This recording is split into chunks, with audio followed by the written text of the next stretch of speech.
সুপ্রিয় দর্শক বন্ধুরা, আসসালামু আলাইকুম। সবাই কেমন আছেন? আশা করছি যে যেখানে আছেন অনেক অনেক ভালো আছেন। দর্শক বন্ধুরা, ফাইনালি গতকাল ইন্ডিয়ান মার্কেটে রিয়েলমি নার্জো 50 এই ফোনটি লঞ্চ হয়েছে। আর এই ফোনটিকে মূলত রেডমি নোট 11 ওই ফোনটিকে বিট করার জন্য লঞ্চ করা হয়েছে। ফোনটি ইন্ডিয়ান মার্কেটে দুইটি ভেরিয়েন্টে লঞ্চ হয়েছে, 4GB র্যাম 64GB রোম এবং 6GB RAM 128GB ROM. 4GB RAM ভেরিয়েন্টের প্রাইস রাখা হয়েছে 12,999 রুপি, আর 6GB র্যাম ভেরিয়েন্টের প্রাইস রাখা হয়েছে 15,499 রুপি। প্রাইজিংটা ইন্টারেস্টিং, আর এই ফোনটির মাধ্যমে আপনারা বাজেটে ভালো গেমিং করতে পারবেন। ফোনটির উল্লেখযোগ্য পার্ট নিয়ে যদি কথা বলি, তাহলে এই ফোনটিতে চিপসেট হিসেবে থাকছে মিডিয়াটেক হিলিও G96 এবং এছাড়াও থাকছে 50 মেগাপিক্সেলের ক্যামেরা, আরও থাকছে 5000 mAh-এর একটি ব্যাটারি। সো সব কিছু মিলেই ফোনটি আসলে কেমন হবে। আর যেহেতু এই ফোনটি ইন্ডিয়ান মার্কেটে লঞ্চ হয়েছে, সেহেতু এই ফোনটি আমরা বাংলাদেশের মার্কেটে কবে পাবো, আর বাংলাদেশের মার্কেটে এই ফোনটির দামই বা কেমন হতে পারে, এই সবগুলো প্রশ্নের উত্তর থাকবে আজকের এই ভিডিওতে। আশা করি পুরো ভিডিও জুড়ে আমাদের সাথেই থাকবেন। আর আপনারা দেখছেন টিভি টেকটিউব, আর সব সময়ের মতো সাথে আছে আমি প্রান্ত। সো ভিডিওটি ভালো লাগলে অবশ্যই একটি লাইক দিতে কিন্তু ভুলে যাবেন না। আর আপনি যদি আমাদের চ্যানেলে নতুন হয়ে থাকেন, সেক্ষেত্রে আমাদের চ্যানেলটি সাবস্ক্রাইব করে পাশে থাকবেন। সো চলুন শুরু করা যাক আজকের ভিডিও। প্রথমে যদি ফোনটির ডিজাইন এবং বিল্ড কোয়ালিটি নিয়ে কথা বলি, তাহলে বলতেই হয় এই ফোনটির ডিজাইন অনেকটাই রিয়েলমি 8i ওই ফোনটির মতো। তবে রিয়েলমি এখানে কিছুটা পরিবর্তন এনেছে, যেমন এই ফোনটির ব্যাক সাইডে থাকছে টেক্সচার ডিজাইন, আর এর কারণে ফোনটি দেখতে আরও বেশি ভালো লাগছে। ফোনটির ব্যাক সাইডে এবং ফ্রেমে থাকছে প্লাস্টিক, আর ব্যাক সাইডে থাকছে 3টি ক্যামেরা, আর একেবারে নিচের দিকে থাকছে নার্জোর ব্র্যান্ডিং। তবে এই ফোনটিকে একেবারেও স্লিম বলা কিন্তু ঠিক হবে না, কারণ এই ফোনটি থিকনেস করা হয়েছে 8.5 মিলিমিটার এবং ওজন করা হয়েছে 194 গ্রাম। ফোনটি একেবারে স্লিম না হলেও কিছুটা লাইট ওয়েট। রিয়েলমি নার্জো 50 এই ফোনটির সামনে আসলে আপনারা পেয়ে যাচ্ছেন একটি ফুল ভিউ ডিসপ্লে, যেখানে কাট আউটের মাধ্যমে বসানো থাকছে সেলফি ক্যামেরাটি, আর এই ফোনে থাকছে সাইড মাউন্টেন ফিঙ্গারপ্রিন্ট সেন্সর, যা খুবই ফাস্ট এবং অ্যাকুরেট বলে জানতে পেরেছি। আর ফোনটিতে এছাড়াও সব ধরনের পোর্টস অ্যান্ড বাটন কিন্তু আপনারা পেয়ে যাচ্ছেন, যেমন 3.5 millimetre headphone jack, type C slot ইত্যাদি। তবে এই ফোনটিতে কিন্তু সেকেন্ডারি নয়েজ ক্যান্সেলেশন মাইক্রোফোন ব্যবহার করা হয়নি, আর ফোনটিতে ব্যবহার করা হয়েছে সিঙ্গেল স্পিকার। তবে এর সাউন্ড কোয়ালিটি কিন্তু খুবই ভালো। এই ফোনটিতে আপনারা 2টি সিম কার্ডের পাশাপাশি একটি মাইক্রোএসডি কার্ড ব্যবহারেরও সুযোগ পাচ্ছেন, যা অবশ্যই এই ফোনটির একটি ভালো দিক। আর ফোনটি আপনারা 2টি কালারে পেয়ে যাবেন, একটি হচ্ছে স্পিড ব্লু এবং আরেকটি হচ্ছে স্পিড ব্ল্যাক। সো ওভারঅল এই ফোনটির ডিজাইন এবং বিল্ড কোয়ালিটি আপনাদের কাছে কেমন লেগেছে, কমেন্ট করে আপনাদের মূল্যবান মতামত অবশ্যই জানাবেন। আর আমার কথা বলতে গেলে আমার কাছে ওই ফোনটির ডিজাইন খুবই ভালো লেগেছে। এবার যদি ফোনটির ডিসপ্লে নিয়ে কথা বলি, তাহলে এই ফোনে থাকছে 6.6 ইঞ্চির একটি IPS LCD প্যানেল, আর এটি ফুল HD প্লাস রেজুলেশনের একটি ডিসপ্লে, যার রেজুলেশন হিসেবে থাকছে 1080x2412 পিক্সেল এবং আরও থাকছে 400 ppi ডেন্সিটি। তবে এই ডিসপ্লের সবচেয়ে ভালো ব্যাপার হচ্ছে এই ডিসপ্লেতে থাকছে 120 হার্টসের রিফ্রেশের, যার কারণে ডিসপ্লের টাচ রেসপন্স কিন্তু খুবই ভালো হবে। আর ফোনটির স্ক্রিন টু বডি রেশিও হিসেবে থাকছে 84.6%। বাজেট বিবেচনায় রিয়েলমি এখানে অবশ্যই ভালো ডিসপ্লে প্রোভাইড করেছে, আর 120 হার্টসের রিফ্রেশের থাকার কারণে ডিসপ্লের কোয়ালিটি আরও বেটার হয়ে গেছে। IPS ডিসপ্লে হলেও এই ডিসপ্লের কালার কোয়ালিটি কিন্তু খুবই ভালো হবে, আর ডিসপ্লেতে যে কোনো কন্টেন্ট প্লে করলে শার্পনেসের ঘাটতি একেবারেই ফিল করবেন না।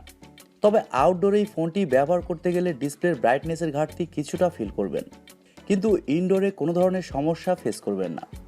এবার যদি ফোনটির সফটওয়্যার এবং পারফরমেন্স নিয়ে কথা বলি, তাহলে এই ফোনে থাকছে Realme UI 2.0 based on Android 11। আর এইখানে আমার একটু খারাপ লেগেছে, কারণ 2022 সালে যখন আপনি ফোন লঞ্চ করছেন, তখন এখানে অবশ্যই Android 12 দেওয়া প্রয়োজন ছিল। আর আমি প্রথমেই বলেছি এই ফোনটিতে চিপসেট হিসেবে থাকছে Mediatek Helio G96, যা একটি 4G চিপসেট। আর এই চিপসেটটি 12 ন্যানোমিটার আর্কিটেকচারে তৈরি করা একটি Octa-core প্রসেসর, এবং জিপিইউ হিসেবে থাকছে Mali G57 MC2। Mid budget সেগমেন্টে Mediatek Helio G96 এই চিপসেটটা কিন্তু খুবই পাওয়ারফুল, আর এর আন্তত স্কোরও প্রায় 3 লাখের উপরে। বাজেট এই চিপসেটের মাধ্যমে আপনি খুব ভালোভাবে গেমিং করতে পারবেন, যে কোনো হাই লেভেলের গেমস মিডিয়াম সেটিংসে ইজিলি খেলতে পারবেন। গেমস খেলার সময় সেরকম কোনো ল্যাগ বা ফ্রেম ড্রপ লক্ষ্য করবে না। আর মাল্টিটাস্কিং বা ভিডিও এডিটিংয়ের মতো কাজগুলো খুব সহজেই করতে পারবেন। ফোনটি দুইটি ভেরিয়েন্টে লঞ্চ হয়েছে, 4GB র্যাম 64GB রোম এবং 6GB র্যাম 128GB রোম, যার স্টোরেজ টাইপ হিসেবে থাকছে UFS 2.1 এবং র্যাম টাইপ হিসেবে থাকছে LPDDR4X। আর ফোনটিতে এছাড়াও থাকছে ওয়াইফাই, ব্লুটুথ, GPS এর মতো আরও অনেক ফিচার এবং ইউএসবিতে থাকছে USB Type-C 2.0।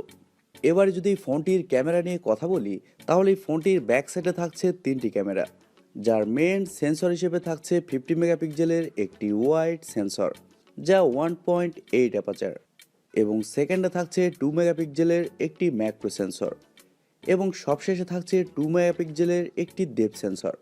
এখানে কিন্তু আলট্রাওয়াইড সেন্সরটা মিসিং, আর আমার মনে হয় প্রাইস পয়েন্ট অনুযায়ী ফোনটিতে আলট্রাওয়াইড সেন্সর দেওয়া প্রয়োজন ছিল।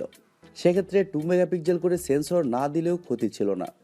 তবে এই ফোনটির ব্যাক ক্যামেরা দিয়ে আপনার সর্বোচ্চ 1080p 120 fps পর্যন্ত শ্যুট করতে পারছেন, যা অবশ্যই ফোনটির একটি ভালো দিক বলবো। আর ব্যাক ক্যামেরার ফিচার হিসেবে থাকছে LED ফ্ল্যাশ, HDR, প্যানোরামা। ফোনটির সেলফি ক্যামেরা হিসেবে থাকছে 16 মেগাপিক্সেলের একটি ওয়াইড সেন্সর যা 2.1 অ্যাপারচার। আর ফোনটির সেলফি ক্যামেরা দিয়ে আপনারা শুধুমাত্র 1080p 30 fps শ্যুট করতে পারছেন। ফটো কোয়ালিটির কথা বলতে গেলে এই ফোনটির ফটো কোয়ালিটি বাজেট বিবেচনায় অনেক ভালো বলেই জানতে পেরেছি। রিয়েলমির এই বাজেটের সবগুলো ফোনের চেয়ে এই ফোনটির ফটো কোয়ালিটি সবচেয়ে বেটার হবে। ফোনটির ব্যাটারি এবং চার্জার নিয়ে যদি কথা বলি, তাহলে এই ফোনে থাকছে 5000 mAh একটি ব্যাটারি, আর ফোনটিকে চার্জ করার জন্য থাকছে 33 ওয়াটের একটি চার্জার।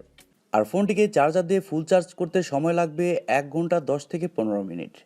আর 5000 mAh ব্যাটারি থাকার কারণে ফোনটিতে একদিনের ব্যাটারি ব্যাকআপ আপনি খুব ভালোভাবে পেয়ে যাবেন। আর আপনি যদি হেভি ইউজার হন, সেক্ষেত্রে এই ফোনটি আপনি একদিন চালাতে পারবেন না, কারণ এই চিপসেটটা কিন্তু খুব বেশি পাওয়ার এফিশিয়েন্ট হবে না। এবার আসা যাক মেন টপিকে, ফোনটির প্রাইস এবং লঞ্চিং ডেট। দর্শক বন্ধুরা, এই ফোনটি যেহেতু ইন্ডিয়ান মার্কেটে গতকালই লঞ্চ হয়েছে, সেহেতু এই ফোনটি আমরা মার্চের শুরুর দিকে বাংলাদেশের মার্কেটে আনঅফিসিয়ালি পেয়ে যাব। তবে অফিসিয়ালি ফোনটি বাংলাদেশের মার্কেটে কবে লঞ্চ হবে এই বিষয়ে এখনও কোনো ইনফরমেশন পাওয়া যায়নি। আর বাংলাদেশের মার্কেটে এই ফোনটির বেস ভেরিয়েন্টের প্রাইস হতে পারে 16 থেকে 17,000 টাকা। তবে প্রাইসের ব্যাপারটা কিছুটা কম বেশি কিন্তু হতেই পারে। আর বাংলাদেশের মার্কেটে যদি এই ফোনটি অফিসিয়ালিও আসে, সেক্ষেত্রে এই ফোনটির প্রাইস কিন্তু 17 থেকে 17,500 টাকায় হবে। আর ফোনটিতে কিন্তু রিয়েলমি সব কিছু মিলে ভালো কিছু অফার করছে।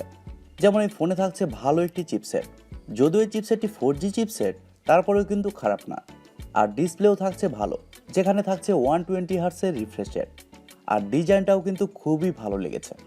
সো ওভারঅল সব কিছু মিলিয়ে আপনারা যদি এরকম প্রাইস পয়েন্টে ফোন নিতে চান, সেক্ষেত্রে রিয়েলমি নার্জো 50 এই ফোনটির জন্য ওয়েট করতে পারেন।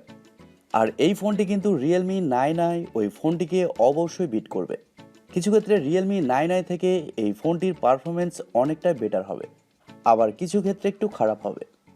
সো দর্শক বন্ধুরা, এই ছিল আজকের ভিডিওটি আপনাদের কাছে কেমন লেগেছে কমেন্ট করে অবশ্যই জানাবেন। আর ভিডিওটি যদি সত্যিই ভালো লেগে থাকে, তাহলে TechTube চ্যানেলটি সাবস্ক্রাইব করবেন, ভিডিওতে একটি লাইক দিবেন, আর সব সময় আমাদের পরিবারের একজন হয়ে থাকবেন, কারণ আপনাদের সাপোর্ট এবং ভালোবাসা সব সময় প্রয়োজন। সো আজকের মতো এ পর্যন্তই। সবাই অনেক অনেক ভালো থাকবেন এবং নিরাপদে থাকবেন।